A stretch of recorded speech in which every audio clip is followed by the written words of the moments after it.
Lebanụ ụmụnna m ka aja mụ na unu na-achụ bụrụ ife ya masị Chineke ji ike niile ịnalụnụ.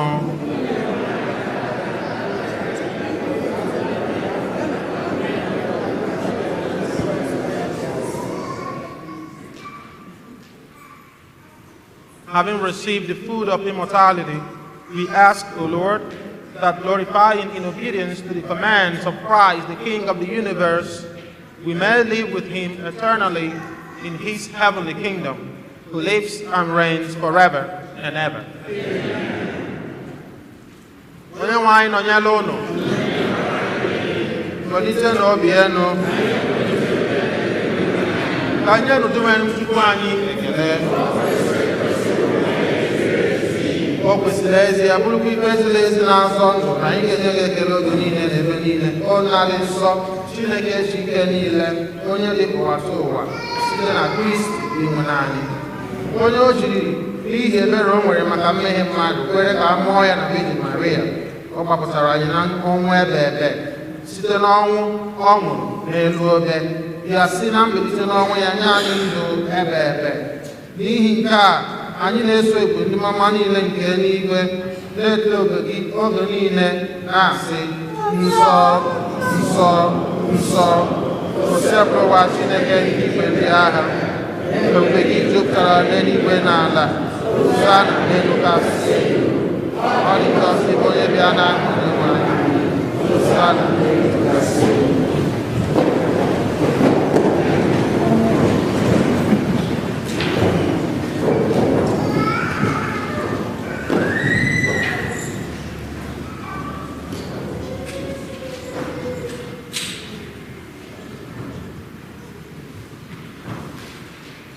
Nna ịdị nsọ ezie sọ gị na-edo onye dum nsọ. Anyị na-arịọ ka ido onyinye ndị a nsọ site n'ihukwasa ha mmụọ gị, ka ha wee ghọọrọ anyị ahụ na ọbara nke onye nwe anyị Jesu Kristi, onye bịara tupu edunye ya n'ọnwụ nke o jiri aka ya were nara ebe achịcha. Nye gị ekele na otuto, nyawa ya nye ya ụmụazụ ya sị, naranụ nke ya, rienụ ya unu niile. Nke a bụ ahụ m nke a ga-ejuru nye maka unu.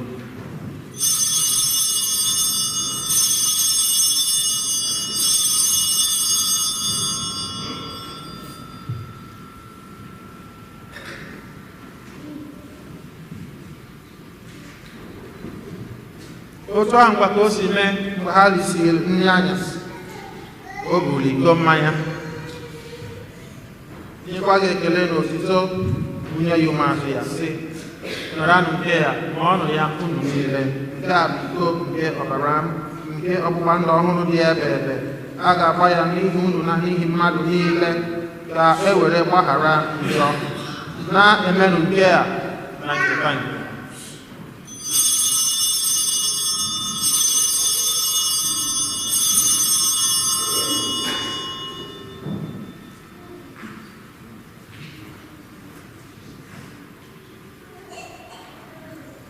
Ka anyị kwupụta n'ihe omi nke okwe anyị na-eme ugbu a.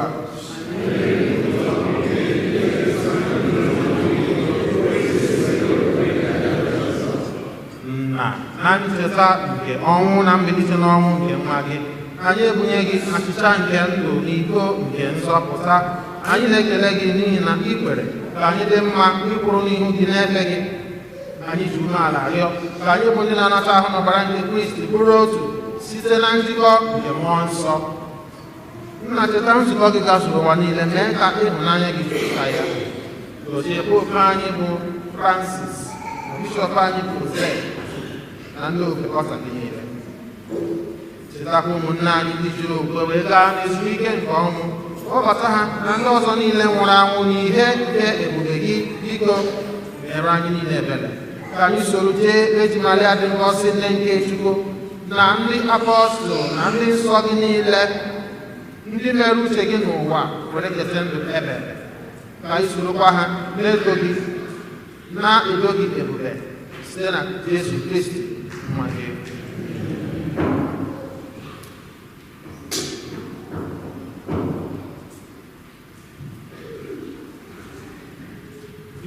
niile kere eke na-eso ya bụ Kristi, na-esikwa n'ime ya na n'aka ya, na n'ịdịkọ n'otu nke mmụọ nsọ, na-enye gị bụ Chukwu na Chineke niile nsọpụrụ n'otito niile site n'ụwa tụwa niile.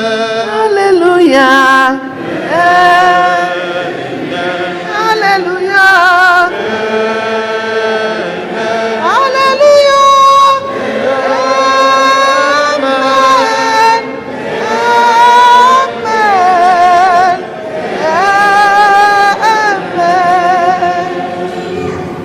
Ụmụnna, ka anyị were ekpere onye nzọpụta anyị kụziri anyị wee kpọkuo Chukwu nna anyị nọ n'eluigwe.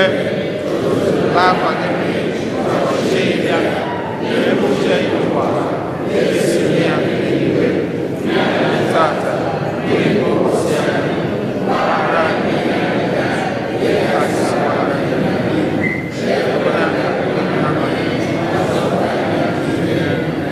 zọpụta anyị na-arịọ gị ose bụrụwa n'aka ihe niile, were ebere nye udo n'oge nke anyị site n'inye aka ebere gị ka azọpụta anyị na njọ oge niile. Anyị ewere gbara ha nsogbu niile, were nchekwube dị nsọ na-atụ anya maka mbịaghachi onye nzọpụta anyị Jesu Kristi.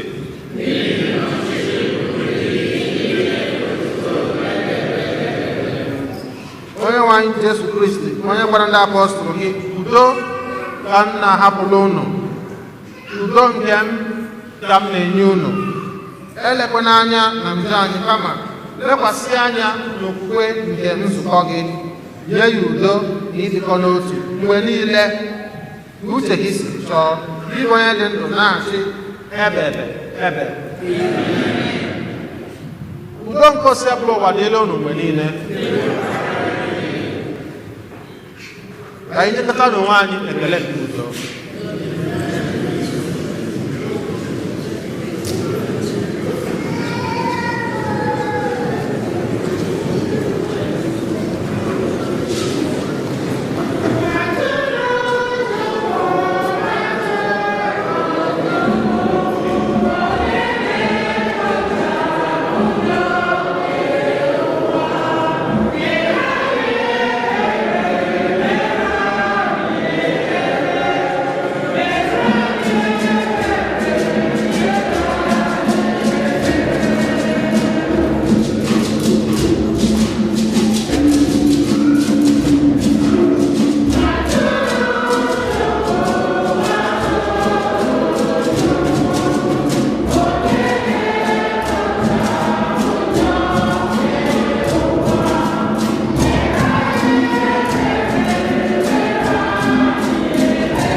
atụrụ nke Chukwu,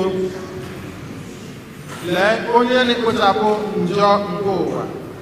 Anyị nwere isi ọma ndị akpọ n'olili na Onyenwe anyị Jesu Kristi.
anyị rịọ arịrịọ.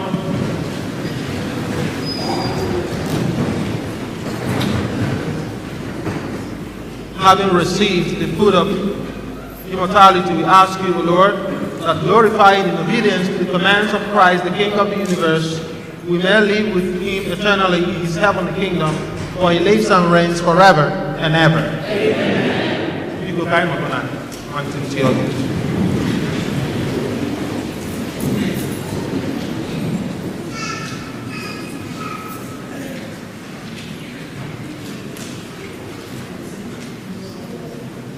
Ane Kennedy Nigeria Makade African Diaspora Praise Luncheon Game Warunya Ogalo Puma Ane Kennedy Nemalumbo Muna Hajilia.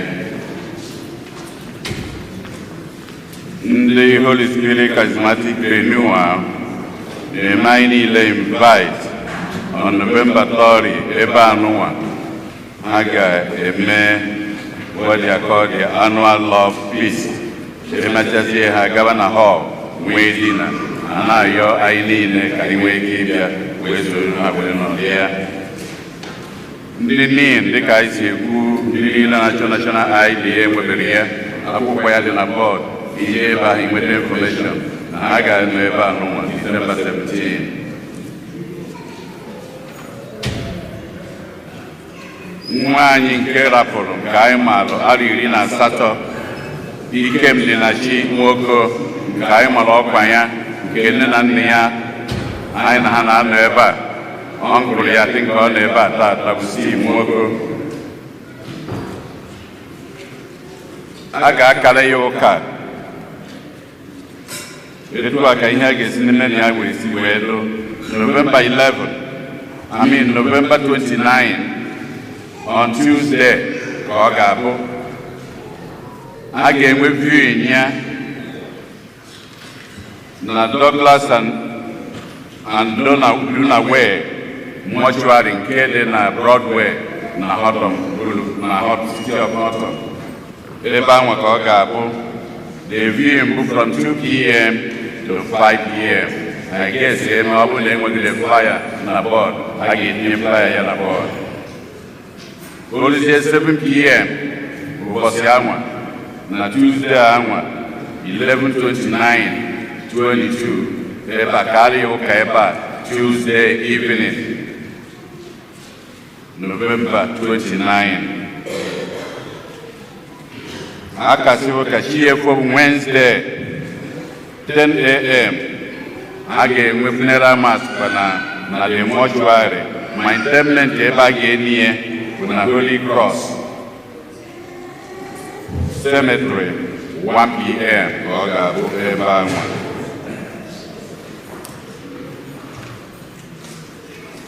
Ndị Ikusa Young Adult General Meeting ụnụ ga-abụ ụbọchị ụka ọzọ ka unu zisa ozi ka onye ọbụla nọ n'ebe a.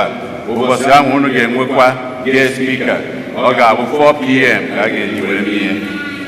Next Sunday for all the young adults in preparation for your Ikusa, you're going to have a guest speaker to discuss unity and community building. Further information, you contact Ugonna David Ifedeba. Ndị tata ụbọchị ha na-abịa ụka ebe a ha kwụrụ ọtọ. If today is the first time you are worshiping with us, please may you stand. First time worshipers. Tata bụ aka ma anyị akọpụrụ ndị Kuba. Okay.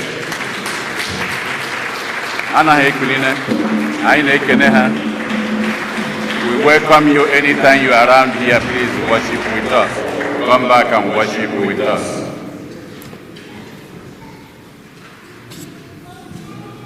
Dịka a si wee kwu na mbido, pụtara si wee mee ka anyị ghọta. Ọ na-eme mmemme ilote 11 years anniversary of his priesthood. Ọkwa n'eziokwu. Wee ya ka ọkọ wee were ebe a ka o ya aka ya tata. Anyị ma na ọ ka ga-ebe nke obi. Anyị ekwepụrụ ya ukwe a na-ekwelụ ndị dị etu anọ ma ha na-eme mme ebe ụkọchukwu emebe, right? ebe ụkọchukwu ebebe n'usoro nke Melkisedek, n'usoro nke Melkisedek, ebe ụkọchukwu ebebe n'usoro nke Melkisedek.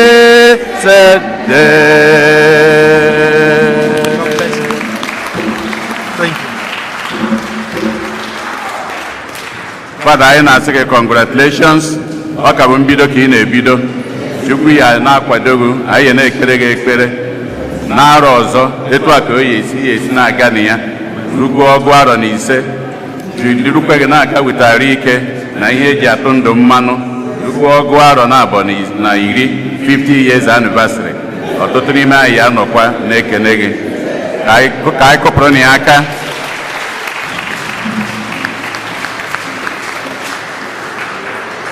Daalụnụ.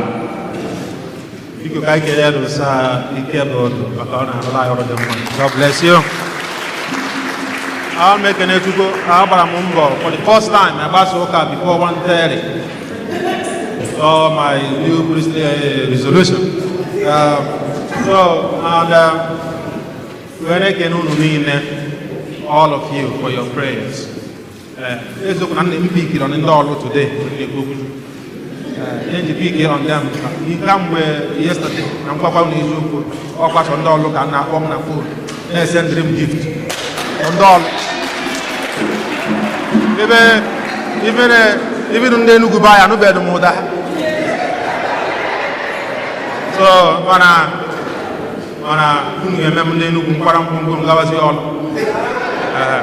anyway, God bless each one of you, wherever you come from. Yeah, ka m lotekwara anyị niile 21 week Friday anụnwa ọ ga-abụ na Gadina ndị chọrọ tiketi hafụ Kalista maka ya 21 week. Anyị wee na-enyekwa Chineke ekene n'ụzọ pụrụ iche maka na o nwere okenye n'ime anyị ma afụbeghị for over 2-3 months now. Silas Agbasi, ọ ga-ana m ekene gị buruke n'ọtọ.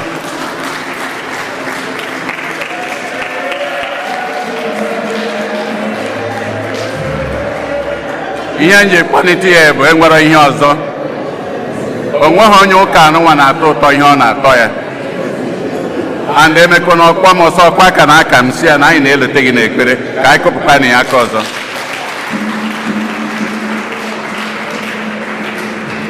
So when I can on your bonna, because I won't even because you can champion to your prayers. I wait to go because I was so that is open at Banana Church. Just offer a special prayer just for me today. I need it. So when I can live Baru, you are not going to go on Naka. Thank you. I go like Hogo, I can go like Hogo, I can again as a runner. In the fire, I do I go on Haka. If one when he was on the check of 130 and password. When I can see the daughters of divine promise, for the Mary Therese and the sister. God bless you. I put on Haka. I'm not but I guess no one and no 99 or God will bless you. I always forget your name, but I forgot. Can I get your name again, please? Yeah? His name is what? Philip. Oh, Philip. Oh, I say Nathaniel, come and see. So if I put on here to go now, Philip, God will bless you and your family in a matter of fail. God will bless you and bless your children in the mighty name of Jesus. Because I know about that, I buy me dedication. Don't watch the time. I'll go for Nigeria. These are newest members of our church. Okay, so share the hand. So I know say Umaka na ba wadi na nwunye Chineke ji ụmụazị na ba gozie. Nke obere anyị ifo na aga ije. Mmadụ imi ya ka pere ebere ya mmadụ chefu ori. mana akwụgori ya sị agwaghadị mgbe eji mụọ onye mkpere ekpere ka ihe machi so mana I'm happy na ahụrụ m na akwụkwọ ihe odogbo ọkụ gọọmenti bakailawa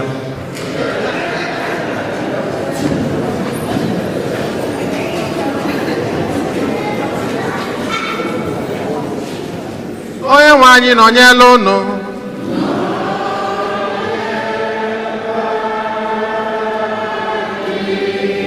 ka Chukwu ji ike niile gọzie unu nna na nwa na mmụọ nsọ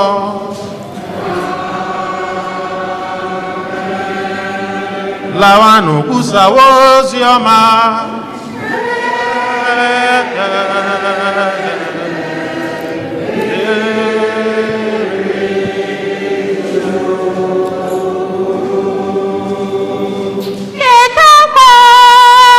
Jesus